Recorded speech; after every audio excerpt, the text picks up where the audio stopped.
ॐ नमो भगवते वासुदेवाय। ॐ नमो भगवते वासुदेवाय। नारायणं नमस्कृत्य नरं चैव नरोत्तमं देवीं सरस्वतीं व्यासं ततो जयमुदीरये। शृण्वतां स्वकथा कृष्ण पुण्यश्रवणकीर्तन हृद्यन्थस्थो ह्यभद्राणि विधुनोति सुहृत्सताम् कष्टप्रायेषु अभद्रेषु नित्यं भागवत सेवया भागवत्ये उत्तमा श्लोके भक्तिर्भवति नैष्टिकी. So today we will read the just a chapter overview of chapter 21, Canto 4, chapter 21. So I have just summarized my notes from Srila Prabhupada's translation and purport. So please forgive me if I make any mistake in summarizing this, and thank you for this opportunity. So this chapter starts with Maharaja Prithu returning back to his kingdom after completing the 99 Ashwamedha Yajnas, as we learned in the previous chapter. And we also learned how the 100th Yajna ended when Indra caused some disturbance, and then Supreme Personality of Godhead and other demigods had to come to intervene. And then he was blessed by Supreme Personality of Godhead, Lord Vishnu. So that's how it ended. And now Maharaj Prithu is coming back to his city. So the city was beautifully decorated to receive him with pearls, flower garlands, beautiful clothes, and golden gates. And when he arrived there, all the citizens received him with lamps, flowers, and many auspicious articles. So both the important citizens and the common citizens welcomed the king, and he also bestowed upon them the blessings. So, as we all know, that King Prithu was a great king, and he was worshipable by everyone, and he performed many glorious activities during his rule on the surface of world. But the most glorious activity was him getting the blessing of the Supreme Lord. Yes, he did many wonderful things, but when he was finally blessed by the Supreme Lord, because he abandoned the 100 Ashwamedha Yajna and forgave Indra, then that was his most glorious activity. And then this chapter further talks about another great sacrifice performed by uh, many sages, Brahmanas, that King Prathu organized.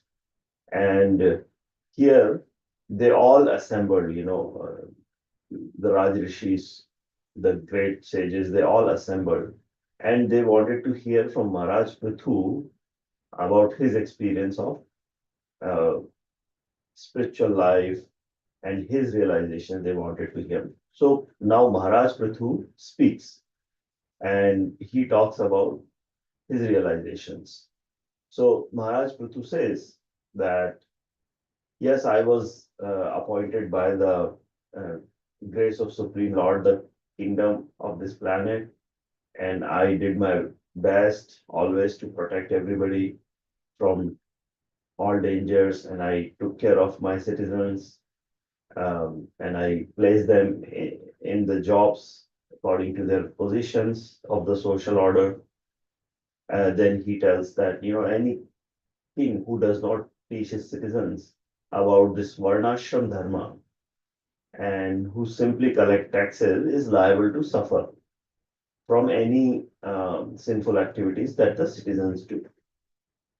And therefore, he again pleads them that you should execute your duties properly in terms of your position of varna and ashrama. And at the same time, you always be devoted to the Supreme Lord, right? By doing your work in your respective varna and ashrama and remembering the Supreme Lord, you are actually bestowing mercy upon the king. So by doing your job properly, you are bestowing mercy on me. And even after I'm gone, after my death, if you live a uh, rightful life, then you know I will be blessed. That's what Maharaj Prithu says. And then he says that it's not a coincidence that um, people are born with different qualities and in different families.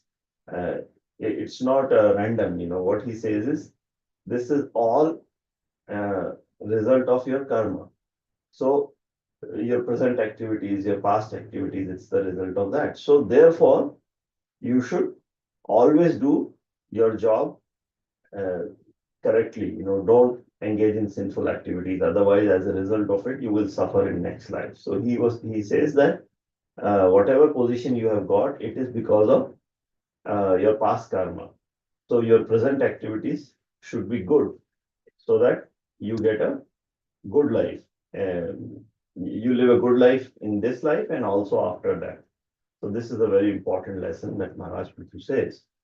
And then um, he gives examples of great personalities like Manu, Tanapada, Dhruva Maharaj, Priyambrata, and his own grandfather Anga, right? And Maharaj Prahlad and Maharaj Bali, he gives their examples, how they uh, maintained dharma by their own personal behavior, how they were great examples. And then he talks about some not very good examples, like his own father, Vena, uh, who uh, who were, not who were bewildered from the path of religion. So he says that by worshipping the Supreme Lord, the all the dirt that is accumulated in their uh, heart from various lifetime can be cleansed. So he gives example of the water from Ganges that it immediately purifies anyone, right? So same way, the Krishna consciousness life also, it's like Ganges water, as we practice it, it purifies us. So uh, we need to practice Bhakti Yoga. That's what Prithu Maharaj is saying, that as we take shelter of Lord's lotus feet and we practice Bhakti Yoga, we will be purified and we will not come back to this material existence, which is full of threefold miseries, right? So, therefore, he is advising his citizens that always perform your duty, always be open minded, always render devotional service, and this way, you will be successful in achieving the final objective in your lives. So, he is not only telling them to do their day-to-day duties, he is also telling them to not forget the final objective. What is our final objective? Our final objective is to engage in devotional service. Our final objective is to ultimately go back home, go back to Godhead. So that's what he is reminding. And then Prithu Maharaj talks about the glories of uh, Supreme Lord, that he is transcendental, and he's not contaminated by the material world, right? So he's saying uh, Supreme Lord is, he is a supreme spirit soul, he is without any material contamination, but still he accepts all the material things we offer him. For example, in the sacrifice we have seen in Yajna, we offer him different things. In the fire, he accepts it, right? And we also offer him food, we offer him clothes, whatever we offer, he accepts it, even though he is purely spiritual, he is not material, he does not need these things, but he accepts it. And the reason is because he wants to respect the uh, the emotions of the performer who are doing this, the emotions of worshippers, he wants to respect, so he takes whatever you offer.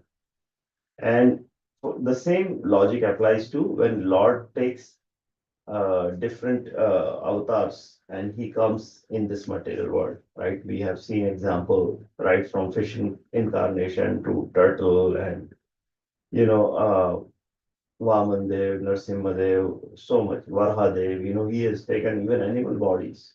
Uh, so depending on the time and the desires of his devotees and the duty that he has to perform, he takes different forms.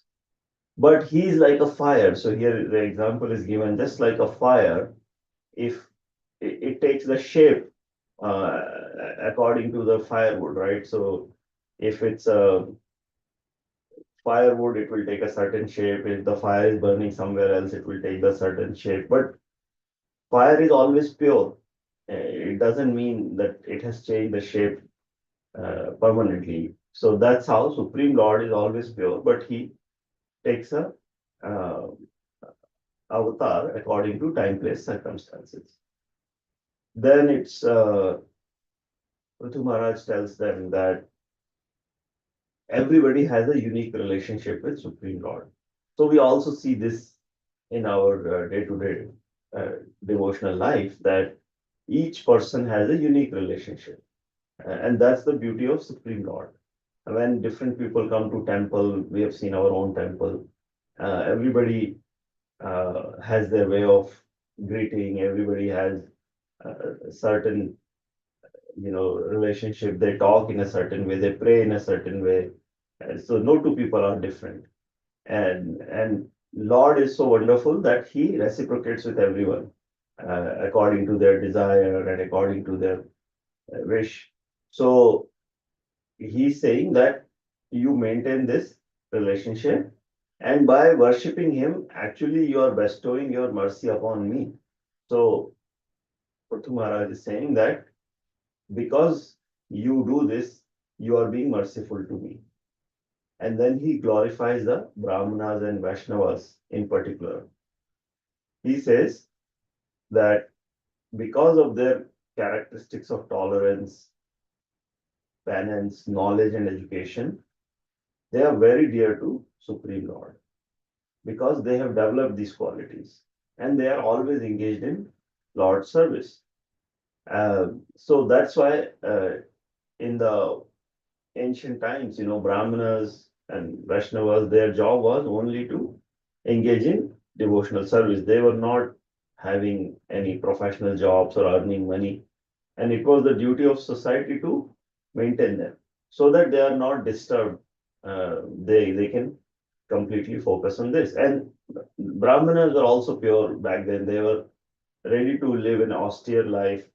They never desired big house or lot of wealth or anything. They were ready to live an austere life, and their goal was to guide the society and serve the society. So that's why Lord is saying that we should serve Brahmanas and Vaishnavas, and there is no activity, no fruitive activity that is superior to this. So he's saying if you are doing different fruitive activities such as yajnas or charity or any other thing, if you serve Brahmana class, that is the highest activity. And obviously this includes Vaishnavas also. Then he says that Lord, while he accepts everything you offer in fire sacrifice, he, he likes, what he likes more is when uh, sages and devotees sing his glories. So for when they remember him. So that's why he likes to be in the association of devotees. So Lord is always there wherever the devotees are singing his glories or remembering him. So it is proved here that devotional service is higher than the ritualistic ceremonies that people perform. And then it is said that uh, anyone who has Brahminical qualification or anyone who is developing Vaishnava qualification, their wealth is good behavior. We are also learning in the Vaishnava Sadachar class that is going on currently that how important it is to maintain good etiquette. And Lord is also saying that we have to maintain good behavior. This by doing this, we get all the opulence of the world.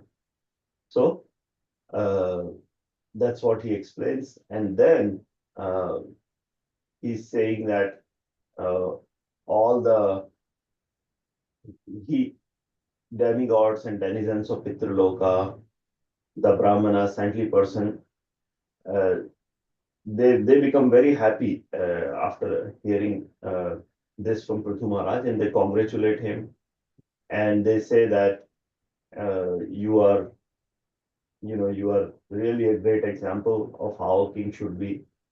And they all declared that because it is mentioned in Veda that one can conquer heavenly planets by action of a son. So you have proved it.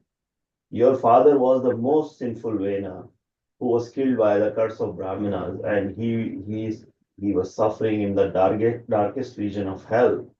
But because of your activities, he is delivered now.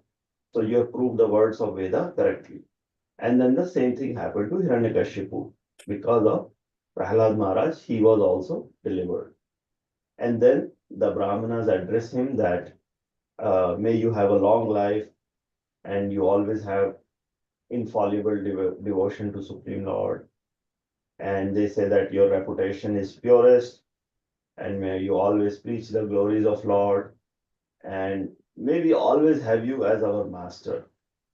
Because when we are under you, we feel like we are directly under the Supreme Lord. It feels like that they are saying just by having you as a king, it feels like Lord is our king. Because Maharaj Prithu had all the great qualities. And then they say that because of our past deeds, we are entangled in this material world and we had lost sight of our ultimate destination, ultimate goal. But because of your explanations, your realizations, now we have understood what is our goal and you have guided us very well and you have performed your duties as a Kshatriya. So they glorify him like this, and this is how the chapter concludes. So with this, I would like to end. Thank you very much for the opportunity. Vancha kalpatarubhyascha kripa sindhubhya evacha patitanam pavanebhyo vaishnavebhyo